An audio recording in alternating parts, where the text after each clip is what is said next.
بسم اللہ الرحمن الرحیم الحمدللہ والصلاة والسلام علی رسول اللہ اما بعد۔ ناظرین کرام، آج ہم جس موضوع کو اپنی گفتگو کے لیے منتخب کر رہے ہیں وہ ہے مسافر کی نماز کے احکامات کہ حالت سفر کے اندر نماز کے متعلق کیا احکامات ہیں۔ ناظرین کرام، پہلے بھی ہم گوش گزار کر چکے ہیں کہ اسلام بہت ہی پیارا مذہب ہے، بہت ہی آسان دین ہے، اور دین کے اندر جو ہمیں احکامات دیے گئے ہیں اس میں بھی ہمارے ساتھ محبت کا اظہار کیا گیا، اور کوئی بھی چیز ایسی ہمارے اوپر لازم نہیں کی گئی جو ہماری وسعت سے، ہماری طاقت سے زیادہ ہو،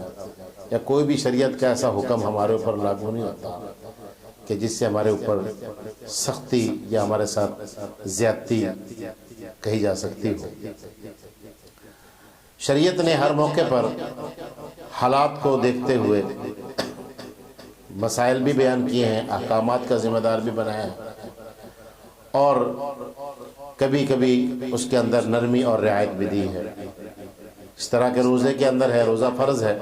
لیکن حالت سفر میں فرمایا کہ اگر نہیں رکھ سکتے تو روزہ چھوڑ دو، بعد میں جا کے اس کو قضا کر لینا ہے۔ اس طرح نماز کے متعلق بھی ہے کہ اگر آپ سفر کر رہے ہیں تو سفر کی وجہ سے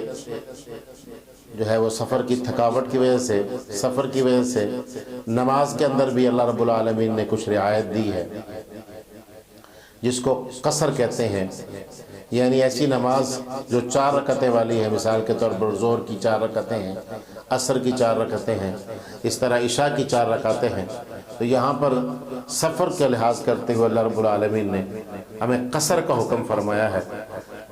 کہ آپ قصر نماز پڑھیں، یعنی 4 کی بجائے آپ 2 پڑھ لیں۔ لیکن فجر اور مغرب کے اندر جو ہے وہ کسی قسم کی رعایت نہیں ہے، کیونکہ فجر تو پہلے ہی 2 ہے اور مغرب کی 3 رکعتیں ہیں،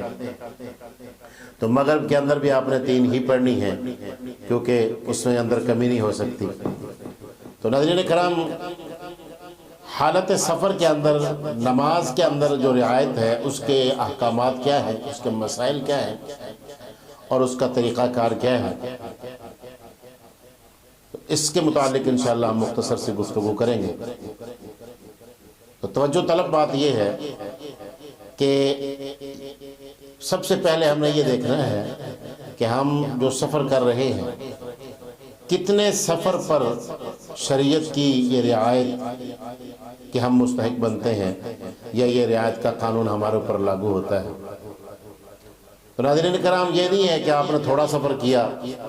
تو آپ مسافر کہلائیں گے یا نماز کے اندر کمی ہو جائے گی، نہیں۔ شریعت نے اس کا ایک اصول وضع کیا ہے، ایک حد بیان فرمائی ہے۔ فرمایا کہ آپ کے سفر اگر 1 منزل یا 2 منزل ہے تو آپ مسافر نہیں بنیں گے، بلکہ اگر آپ کا سفر 3 منزل ہے، یعنی آپ اندازہ لگا لیں کہ اتنا سفر کہ جس کو عام پہلے دور کے اندر جس طرح پیدل سفر ہوتا تھا یا گھوڑے خچر کے اوپر سفر ہوتا تھا، تو عام درمیانی چال سے اگر چلا جائے تو وہاں تک آدمی 3 دن میں پہنچے، یہ شہری مسافت کہلاتی ہے، یہ 3 منزل کہلاتی ہے۔ اور آج کے اس دور میں آپ یوں سمجھ لیجئے کہ 48 میل بنتا ہے،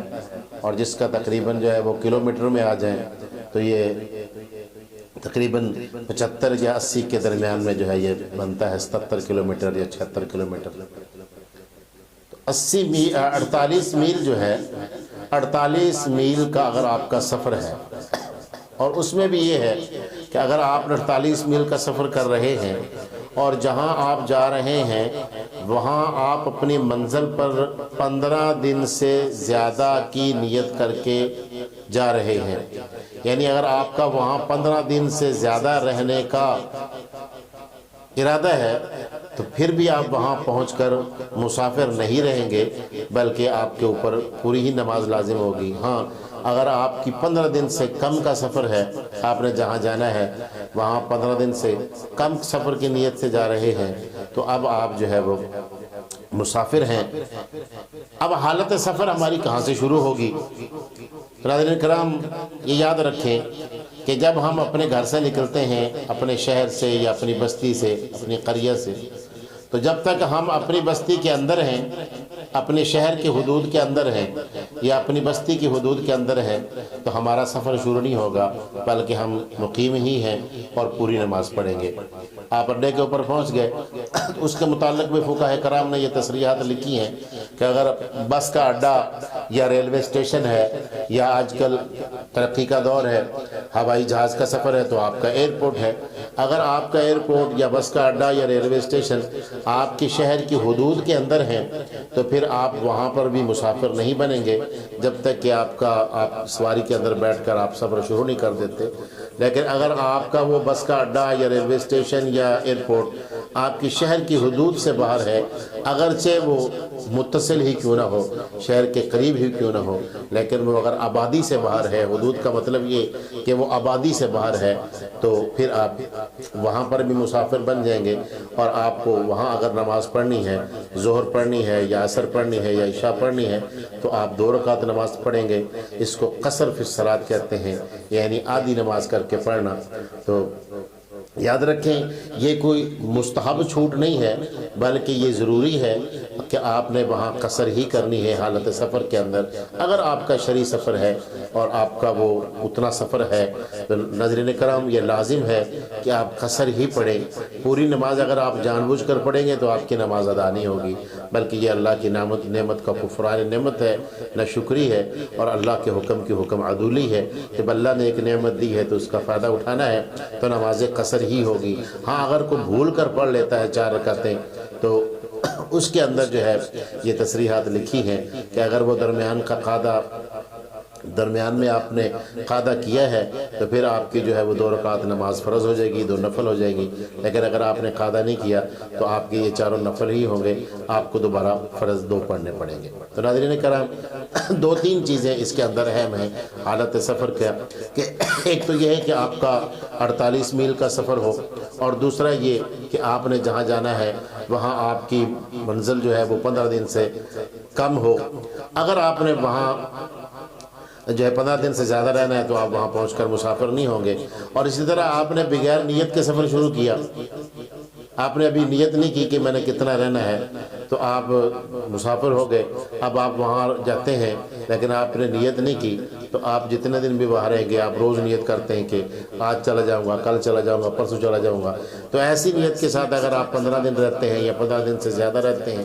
تو یہ 20 دن رہتے ہیں، مہینہ بھی رہ لیتے ہیں، تو آپ مسافر ہی شمار ہوں گے۔ آپ کے اوپر جو ہے وہ مسافر والا ہی حکم لاگو ہوگا۔ آخر میں 1-2 باتیں عرض کرتا چلوں کہ 2-3 چیزیں ہیں جو ہمارے سامنے آتی ہیں کہ ہماری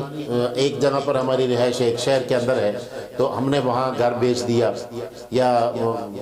جو ہے وہ وہاں ہماری سکونت تھی لیکن ہم نے کسی اور شہر میں ہجرت کر لی، وہاں مستقل گھر بنا لیا، اور یہاں مستقل ہم نے سکونت چھوڑ دی۔ اب ہمارا اس شہر سے کوئی تعلق واسطہ نہیں رہا، اب اس شہر کے ہم ہو گئے، تو اب جو ہے وہ آپ کا گھر وہی ہے، وطن اصلی وہی کہلائے گا۔ اب وہاں آپ جو ہے وہ مقیم ہوں گے، لیکن آپ کبھی اگر سفر میں آتے ہیں اس شہر کے اندر یا اس گھر کے اندر آتے ہیں، تو وہاں بھی آپ کے اوپر وہی حکم لاگو ہوگا۔ 15 دن سے کم ہے تو آپ مسافر ہیں، 15 دن کی نیت لے کر آئے ہیں تو پھر آپ مسافر نہیں ہیں۔ اس طرح آج کل جو ہے وہ مثال کے طور پر خاص کر کے عورتوں کے لیے شادی ہو جاتی ہے، بیٹی کو بیاہ دیا، بیٹی سسرال چلی گئی، تو اب جو ہے وہ سسرال کا اور میکے کا جو سفر ہے وہ 48 میل سے زیادہ بنتا ہے۔ تو اب چونکہ عورت کی شادی ہونے کے بعد عورت کا جو سسرالی گھر ہے وہی اس کا وطن اصلی ہے، کیونکہ عورت جو ہوتی ہے وہ اپنے خامد کے تابع ہوتی ہے، حالت سفر میں بھی وہ اپنے خامد کے تابع ہے، جیسے نیت خامد کی ہوتی ہے ویسا ہی حکم عورت کے اوپر لازم ہوتا ہے۔ تو اب عورت اگر اپنے سسرال میں مستقل قیام کرتی ہے اور وہیں اس نے رہنا ہے، وہی اس کا اصلی گھر ہے، اب اگر کچھ عرصے کے بعد، مہینے کے بعد، 2-4 مہینے کے بعد، 6 مہینے کے بعد، سال کے بعد اگر وہ اپنے میکے کے اندر آتی ہے، تو ناظرین کرام یہاں بھی وہی قانون لاگو ہوگا کہ اگر وہ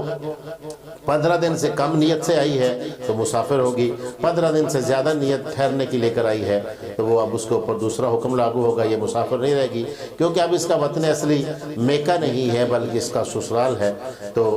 یہ وہی اس کا گھر شمار ہوگا۔ تو یہ 2-4 مسائل تھے نماز مسافر کے متعلق جو بہت زیادہ ہمارے اوپر لاگو ہوتے ہیں۔ تو اگر ناظرین کرام آپ کو ہماری ویڈیو پسند آئے یا آپ کو سفر کی نماز کے متعلق جو ہے وہ کوئی اور مسائل درکار ہوں، پوچھنا ہو، تو وہ آپ جو ہے وہ کمنٹس میں ہم سے یہ مسئلہ پوچھ سکتے ہیں۔ اللہ پاک مجھے اور آپ کو عمل کی توفیق نصیب فرمائے۔ والسلام ورحمۃ اللہ وبرکاتہ۔